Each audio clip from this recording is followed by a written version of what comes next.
कठिन परीक्षा में खरे उतरे रेल मंत्री अश्विनी वैष्णव। रेल दुर्घटनाओं के बाद 51 घंटों तक ट्रैक पर डटे रहे रेल मंत्री। ओडिशा के बालासोर में हुई बड़ी ट्रेन हादसे के बाद अब सब कुछ सामान्य हो गया है। जिस ट्रैक पर हुई रेल दुर्घटना 2 सैकड़ा से ज्यादा लोगों की जान ली थी, अब उसी ट्रैक पर रोज की तरह ट्रेनों की आवाजाही बनी हुई है। 2 ट्रेनों और एक मालगाड़ी के टकराने के बाद रेलवे की सबसे बड़ी चुनौती थी कि घायलों को बचाया जाए और रेलवे ट्रैक को साफ किया जाए ताकि ट्रेनों की आवाजाही शुरू हो सके। रेल मंत्री अश्विनी वैष्णव के लिए चुनौती भी थी और परीक्षा की घड़ी भी।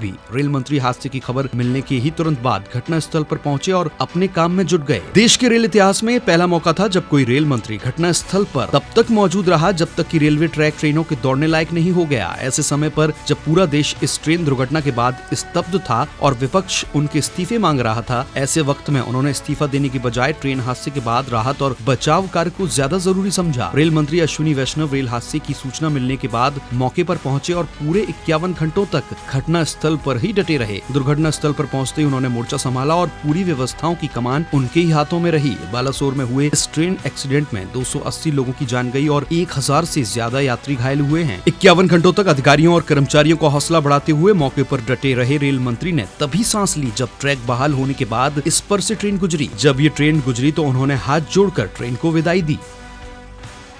देश दुनिया की सभी खबरें देखने के लिए जुड़े रहिए आचरण न्यूज से। आचरण न्यूज, हर कदम आपके साथ।